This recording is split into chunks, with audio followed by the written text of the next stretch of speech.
All right, what's going on? Facebook, Instagram, TikTok, etc. All social media platforms. Today we got an amazing guy named here, Wes, in the house, owner of DGI. Thanks for having me. Thanks for coming. Thanks for coming and everything. So, tell us a little bit about the business. How did it start? Why did you start the business? Started the business in 2004. I was 24 years old at the time, and it really just came out of desire. Had a desire to kind of get my hands into graphics, and had the availability to turn that into a business when I was 24 years old. So you're 24, Wes. So why did you start your own business? Was it financial freedom? Was it more your own progress? Did you love what you wanted to do, or past experience that went bad from your previous jobs? I wouldn't call it bad. I had a desire to do something. I wanted to do it on the side from my full-time job, and at that point my employer did not want me to do it, so I had to make a really tough decision. Either stay where I was comfortable or go out on a limb and do something that I really didn't know much about at the time. So I contemplated it over some time, and I wasn't going to be dishonest about my decision, so I decided to pursue it, and I approached my employer and told them, I know that you don't want me to do this, but I am in fact going to pursue it. So at that point, they pretty much gave me a 2 weeks notice that I had 2 more weeks to work there, and then I was done. So now at that point, you notice, wow, it's really happening. It's really happening right that moment. Did you already have employees who were cheering you on? Did you have friends, family cheering you on? I had friends, for sure. Yeah, cheering me on. Yep. Were they your friends' employees, or was it one-man team in the beginning? If so, how many did you start with, and how many do you have now? Yeah, so at the time, my best friend of a long time kind of went out on a limb with me and was helping me. He was working with me and for me, and that lasted a year or two, not real long, but for a time. And it didn't end bad. It just, the reality of the situation was, I knew nothing about running a business. I wasn't ready to run a business and have employees. So he just took a better opportunity down the road. I know we have a lot of young people on my YouTube channel. We have people who go to trade school, college. Did you go to college? Did you do any of that stuff? No college, C student, barely graduated high school. I wouldn't call myself dumb, but I just did not enjoy formal education. If so, what type of products and services does your business offer in the beginning, and what new product service are there now that you do? I know you do billboardings now. I didn't know that in the past, because I thought when I saw your business it was just shirts. Okay. So what are all the products and services? I started off with a large format digital printer, and with that doing vinyl signs and graphics. That's what I started doing. And all that I did was some vehicle graphics, lettering, and some flat aluminum signs that had graphics on them. And at first I thought that that's all that I would ever do. That would be it, But the more that I learned about graphics, the more interested I became in every medium of producing graphics. And not that that's always a great plan, but I ended up getting into more and more disciplines of the graphic industry. So it sounded more trial and error. You were learning the ropes, whether this product didn't do good, and if it worked good, you just executed going through? I was learning everything. Anything possible out there? Well, I didn't even know how to use a computer very well at the time. Well, let's be honest. How old are you right now? 41. And you were at 24, and you said 20. Was it when computers were just starting out, coming out? Would you say? No, they were out, but they were not as popular. Yeah, they weren't as implemented into our lives now as they weren't then as they are now. Millennials. I had a cell phone, of course, but you barely text messaged because each one cost you 25 cents, a nickel, or a quarter. Yep. Hashtag Verizon. Anyways, so now that you're in the industry. You're in what type of industry is it? So, that's a tricky question. You're everywhere. You're scattered. He's from Hanover, Pennsylvania. I've seen this guy everywhere. He does with all types of businesses, realtors, any type of person? A lot of contractors. Contractors, subcontractors, any types of people out there. So what is your mission? What is your mission of the company? Well, back to what industry we're in. So it's a hard one to explain because a lot of people that are in industry, they either do apparel decorating, so they just do screen printing or embroidery, or they just make signs, or they just do vehicles. So the way I best explain it to people is we provide graphic solutions for businesses, is the short of it, what we do. and I'll drop some samples. Like the favorite one I saw him that got my attention the most was the Crayola one from Tesla. Okay. Can you tell us a little bit about that Crayola Tesla? So, since I have the resources in the business and love to just have fun, our first son's birthday, Easton's birthday falls on Halloween. Okay. So each year we do something creative where we dress up and we do either a video or a photo shoot. And when he turned 8, we decided to go to the Crayola experience in Easton, PA, and dress up as crayons. And we rented a Tesla and wrapped it to look like a crayon box. And instead of Crayola, we actually had Craples on it. So it's the modification of our last name, Craple, crayon. So, and then we just had fun with it. I remember that day. I was like, I didn't know Wes at that point. I knew him a little bit. How I met Wes was actually kind of cool, a great experience. He actually reached out to me about getting his car detailed, and then I saw his business because I really wanted his wraps. He does wraps for certain people, but professionally, he says, "Why don't you do wraps?" We do mostly commercial work. Commercial work is not personal. Like personal vehicles is what he told me. So I kind of interacted with him through that. But like back to the story, I actually took care of Wes's vehicles. How many vehicles have I took care of? Like 4? Yeah, probably 4 or 5. 4 or 5 here. Great guy. So also back in the day, obviously you said the computers weren't very trending. Like how did you advertise back then? Newspaper, Evening Sun. I knocked on doors. Oh, you were door knocking. Yeah, I was not afraid to knock on doors. So if I saw a need, I was there. Knock on a door and ask if you could service that need. So how did you just go up to some, like, would you go to like the hospitals, businesses, events, networking events? More smaller businesses. Okay. Garages, restaurants, things that felt a little more comfortable approaching, not big corporate businesses at the time. So how would you to motivate the new generation? Like obviously you said, there's always those people that slam the door on you, not interested. What would you tell them to be like, look, you're 18 right now. You don't know, maybe you want to go to school, maybe you hate school because during the pandemic, some kids don't want to do anything right now. I don't think I've ever felt like somebody has slammed the door on me.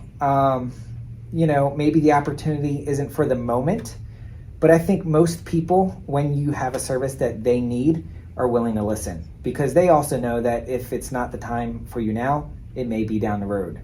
So I think if you're providing a service that people are interested in, they'll at least have their ear for a minute. So what are your platforms? What does DGI use? What social media platforms so they can reach out to you? So from a production standpoint, everything we do is using Adobe Creative Suite. So all the graphics we do, and that actually goes into advertising online too, because any creative work that we do is enhanced or produced by the Creative Suite.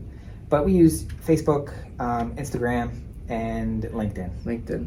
And if you would reach out, we have a Twitter account too, but I've been non-active for a little bit. Yeah. If you would try something new, what other social media platform? Maybe YouTube. Well, yeah, YouTube, and actually we do have a YouTube channel. I forgot to mention that.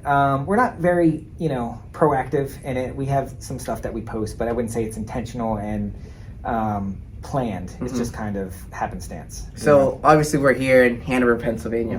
Why? Why Hanover? What's wrong with Gettysburg, York, or Lancaster? What made you decide Hanover, Pennsylvania is my go-to? And how long have you been here at this location? Well, people say that all the time. They trash Hanover up and down, and this and that's wrong with it. But honestly, I've had a lot of opportunity here, so I can't trash it. I can't knock it. It's been good to me. And it might be busier somewhere else or something, but it's all come down to relationships, So we moved up here. My parents brought me to Pennsylvania when I was 14 years old.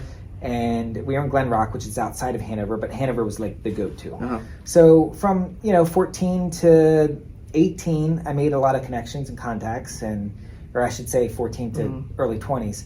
And then by the time I was ready to start a business, I just knew people that were in different arenas. So it opened up the opportunity just, again, to, engage the people that I already knew. And I have a lot of customers that are day one customers. I've been doing work with them since day one. And then how did you meet with them? Like, obviously there's people out there like us. We're driven, we're not shy. What about the people who are shy but very intelligent, It's tough. How do you tell them pursue, like, hey, maybe they want to start a business, but they're very shy, and like you started your business, you're driven, obviously, but like. The thing to remember is not everybody's a business owner. And I've said over and over again that I know people that are smarter and more talented at what I do than I am, but they have failed at running a business. It takes a ton of grit, grind, motivation, you know, and if you're not up for the challenge, or if it's not a good time in your life, it may not be for you, you know. There's nothing wrong with being a great employee. There's nothing wrong with being a value employee. You know, there's nothing wrong with being number two. There's nothing wrong with any of that. And then also, like you said, that being a great employee, obviously, especially with the pandemic, not really people are being loyal to their job. Like, you got an amazing team and staff. How many people do you have? So we have 10 people. You have 10 people. Yep. How long, they all been here since day one, would you say? No, not day one, but they've all been here a long time. What's the average person's probably been here more than 4 years? Yeah, 5 years. How'd you make that connection roll? Was Man. it, you know, obviously treating them right, not treating them like a number? Of course. Good pay, I'm assuming, and good work for hour schedules for them. Transparency is always, you know, strong. Yeah, treating them right. You know, there's a great team morale. Everybody feels like they're contributing to something that's bigger than ourselves. You know what I mean? Like, we get to see our work outside on the streets, and there's a sense of pride in that. And don't get me wrong, I haven't done everything right all the time. I've made mistakes and failures, you know, and I've learned from them and transitioned from them. Because it is a tough balance. You have a lot of pressure. You're under the gun between deadlines, customers, expectations, family, you know, and you try to make it all work, and it's a hard thing to balance. So you fall short at times, but you know, reposition yourself from that, and you make it right.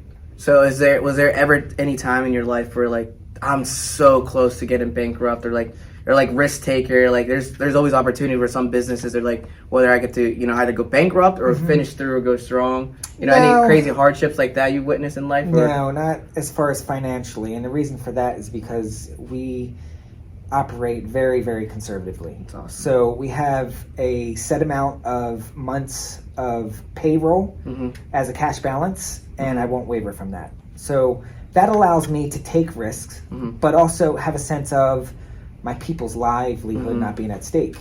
So whenever I hire somebody, I always tell them that I am taking your position very seriously. So I am taking responsibility to you.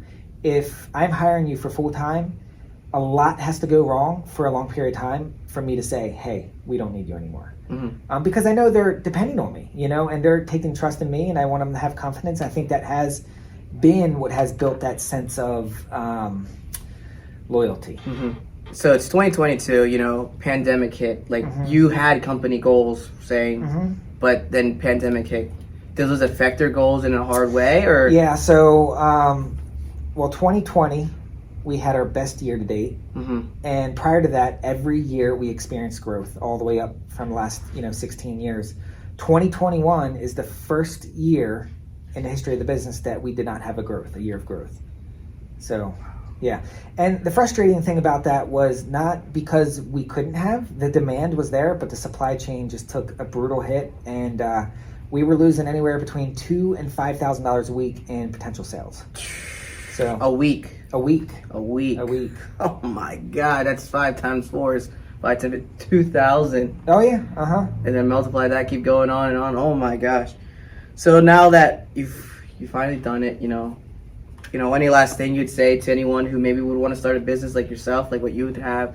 Would you pass it down to your kids down the road, or how do you go that approach? Maybe, but not necessarily. I don't have that expectation on them. I would give them the opportunity, but if it's not a fit, it's not a fit. You know, the one thing I always say about friends and family working for you, some people think it's like just voodoo to do so. Like, don't do it or you're gonna, screw it up, lose a friend. Yep. I don't think that's necessarily the case. What matters is you hire a person, whether they're family or not, dependent upon if their ability to perform the job. If they can perform the job and both expectations are set out ahead of time, then most likely it will succeed.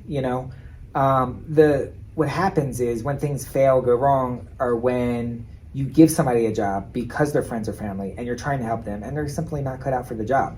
And then it's a lose-lose situation, So it's just business in simple words. Just business. Keep it simple. I could definitely see my kids being involved, And even, my wife coming back into the business when the kids are grown and she's not taking all of that responsibility on, in the future, I could see them wanting to, but, will they run it one day? I don't know. It's to be determined, I guess. Yeah. So now, how do you manage time management? Your father, you run a 24/7, business. What are your days, Monday through Friday? Yeah, Monday through Friday. And then how do you, freedom, gym, sing, hobbies, or what do you do? At one time, it was at least 12 to 14 hours a day. At least.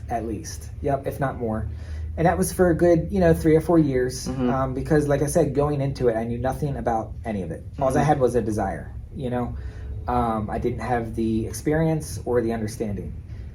So it required that. And for the first 10 years, it was a tremendous amount of sacrifice. So the biggest thing I would say is to have the right expectations. The majority of small business that start do not succeed. But I think it's because of people want to be overnight millionaires. It sounds like the same real estate. I've known many people who just started, they think selling a house is quick. It took me 4 months just to get one down. Yeah. Well, because we're battling, because of demand, like you mentioned earlier, it's 2,400 agents. It's right. 300 or 250 listings. Right. That's like a 60% chance of maybe selling a house. Okay. So it's out there, and completely understand where you're coming from with that too. So the first 10 years were a tremendous amount of sacrifice. We didn't go on vacations as a family. We didn't, have fancy vehicles. I mean, we had, nice stuff. It's not like we were broke or poor, but it wasn't extravagant. It wasn't beyond our means. We were very modest and humble. Yes. Outgoing. Yep. Never felt like we were entitled or deserved anything because we had a business or anything. We knew that the time and effort were required. And I would say it wasn't even until, 4 or 5 years ago that we started like loosening that up and living a little bit, enjoying it, like doing the Crayola thing, like, hey, okay, we're only going to live once, we've gotten to a point, let's have fun with it. How long did that take, that Crayola project? We had a couple days into it. Couple days, guys, wrapping a Tesla. Oh, the Model Wrapping, Y? Unwrapping a Model X. Model X, guys. So costumes. You know what I mean? All the costumes. I'll post those photos. They'll see it up there with that video and everything. Anything else you think you'd like to give out to the crowd or anything? I think if there's not a better day to do it than today. There's all the tools at your hand, with, like you said, social media platforms, the internet, YouTube, learning how to do so many different things. You can learn anything on YouTube anymore. If you have the will, the desire, and the grit to pound it out, you can do it. Anybody can do it. Anyone. You don't have to be the smartest guy in the room. You have to be the toughest. You know. So there's a saying that everybody knows about. The magic trick of being pulling a rabbit out of the hat. And I've often said, true magic is not pulling a rabbit out of a hat. It's doing it over and over again. Get it done and out and going. Well, this is it, guys. Guys, Weston in the house. I'll give them your address. What's this location here? It's 1053B Carlisle Street. The business name is DGI. What are why is it DGI? Before we Digital Graphic Imaging. Digital Graphic Imaging. Look at that. Nothing profound. Keep it simple and sweet, guys. So thanks for checking in with us. More interviews coming soon, and I'll talk to you guys soon. Peace. See ya.